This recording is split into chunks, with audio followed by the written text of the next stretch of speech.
अस्सलाम वालेकुम, क्या हाल है आप सबके। आई होप कि आप सब बिल्कुल ठीक ठाक होंगे। आज हम रिव्यू करेंगे जो एयरवाई पे नया ड्रामा स्टार्ट हुआ है, मच अवेटेड ड्रामा मैं मंटू नहीं हूँ। वही पॉपुलर जो उनकी एक टीम है जो चलती आई और जिस चीज़ पर भी हाथ डाला हमेशा सक्सेसफुली रहे हैं। अच्छी टीम है। नदीम बेग की डायरेक्शन है, खलीलुर रहमान कमर की राइटिंग है, हुमायूं सईद है। तो इन तीनों का जो कॉम्बो था वो हमें वापस देखने को मिल रहा है। सज्जल हैं इसमें, आज़ान है, नमीर ख़ान है, सबा फैसल है, सबा हमीद है, सैमा जी हैं और बहुत सारे कैरेक्टर हैं। मुसद्दिक हैं, तो काफ़ी सारी कास्ट है। आसिफ रज़ा मीर है, बाबर अली हैं, सनम सईद हैं।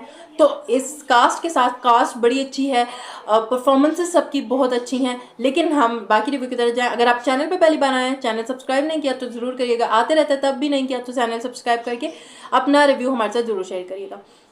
कास्ट बहुत ज़बरदस्त है।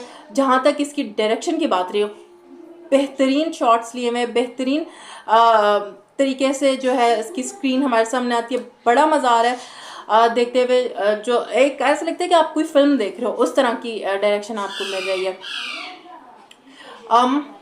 जहाँ तक डायरेक्शन की बात रही, सारी स्क्रीनिंग की बात रही, जितना हम देख रहे हैं वो तो बहुत खूबसूरत है, बहुत मज़ा आता है देखते हुए। और परफॉर्मेंसेस भी सबकी बहुत ज़बरदस्त है, बहुत मज़ा आ रहा है देखते हुए। जहाँ तक पहली 2 एपिसोड की बात रही तो ऑनेस्टली मैं बताती हूँ मेरा अपना क्या ओपिनियन है। आप लोग अपना बताइए कि आप लोग इससे एग्री करते हो नहीं। जब मैंने पहली एपिसोड देखी मैं कहती यार ये ख़त्म क्यों नहीं हो रही।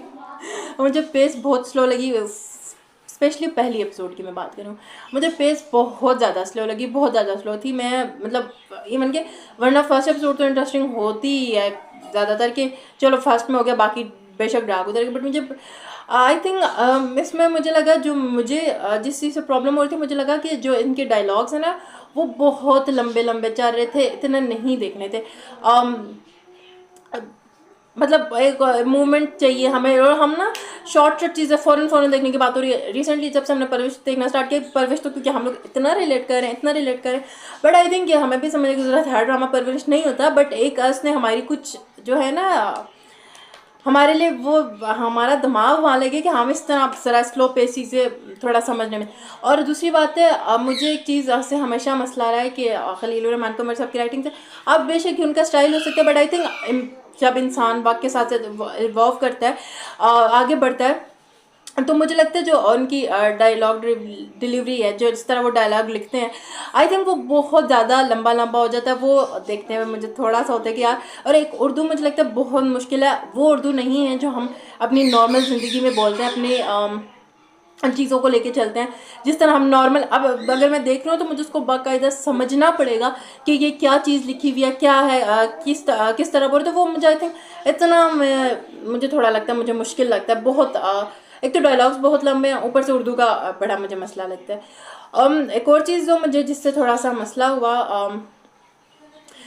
वो जो एक खलीलुर रहमान कमर साहब की हम एक राइटिंग में एक चीज़ देखते हैं कि जैसे साला वर्ड यूज़ होना, कमीना यूज़ होना, इस तरह की चीज़ें पहली 2 एपिसोड में मुझे ज़रूर देखने को मिली।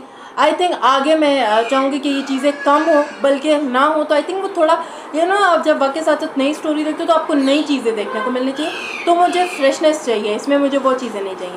खैर, जहाँ तक स्टोरी की बात है, वो बाबर अली साहब और जो आसिफ रज़ा मीर हैं, इनके बीच में कोई ख़ानदानी दुश्मनी चल रही है। वो अच्छा लग रहा है मुझे। जो स्टोरी की एक रखी है ना कि किस तरह की स्टोरी, वो मुझे मज़ा की लग रही है कि उनकी तरफ से 108 बंदा मरे हैं बाबर अली साहब के ख़ानदान की तरफ से, और इधर से 110 बंदे मरे। और जो साइमा जी का कैरेक्टर, उनके वो 2 बेटे हैं जो मरे, और वो इसको ख़त्म नहीं करना चाहती जब तक वो बदला ना ले लें। ये बड़े मज़े की स्टोरी दिखाई गई है। इसमें जो आसिफ रज़ा मीर का एक बेटा है वो जेल में, दूसरा बेटा जो है चल फिर नहीं सकता, उसको जो गोलियाँ लगी वो अच्छा। और जो मेमल यानी कि सज्जल और जो साइमा जी का कैरेक्टर, इनकी आपस की केमिस्ट्री इतनी ज़बरदस्त लगाई हुई, फूफो भतीजे का बहुत ज़बरदस्त दिखाया हुआ, बहुत ज़बरदस्त दिखाया हुआ। वो परफॉर्मेंसेज अगेन सबकी बहुत अच्छी हैं।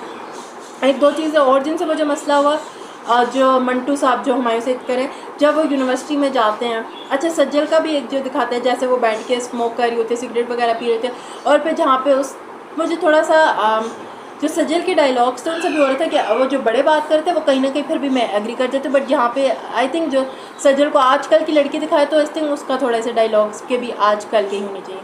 अच्छा एक और चीज़, डायलॉग्स ऑनेस्टली मैं बिल्कुल भूल गई, वरना मैंने रखे हुए थे कि मुझे इस पर बात करनी है। अच्छा एक और चीज़ जो मुझे लगता है कि जिस तरह हुमायूं सईद का कैरेक्टर दिखाया गया, जब सनम से, अच्छा सनम सईद क्या परफॉर्मेंस दे रही हैं भाई, ज़बरदस्त। बट अगेन आप इसमें किस की परफॉर्मेंस की बात करें, साइमा जी की, आसिफ रज़ा मीर साहब की, सज्जल की, किस की आप बात करें और किसको आप छोड़ें, इतनी ज़बरदस्त परफॉर्मेंसेज हैं।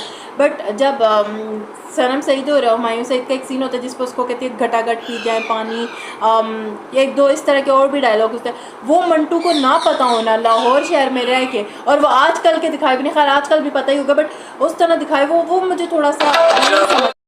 इस बीच में कॉल आ गई थी, खैर हम इसको यहीं से कंटिन्यू करते हैं। जिस तरह का उनका सारा सीन दिखाया गया था, वो मुझे आई थिंक हुमायूं के कैरेक्टर से मैं एक्सपेक्ट नहीं करती कि उनका कैरेक्टर इस तरह टीचर होकर उन्हें इन चीज़ों का मतलब ही नहीं पता। खैर आप लोग बताएं, आप लोगों को मंटू नहीं होगा क्या ख्याल है, आगे 2 एपिसोड दिखे कि वो किस तरह चलती है, उनकी पेस किस तरह की रहेगी, फिर इसके बारे में अपनी राय का इज़हार ज़रूर करिएगा कॉमेंट सेक्शन में। आप लोग बताइएगा आप लोगों के क्या ख्याल है, आप लोग मेरे पॉइंट से एग्री करते हो नहीं करते हो, कॉमेंट सेक्शन में ज़रूर बताइएगा। वीडियो को लाइक शेयर और चैनल को सब्सक्राइब करिएगा।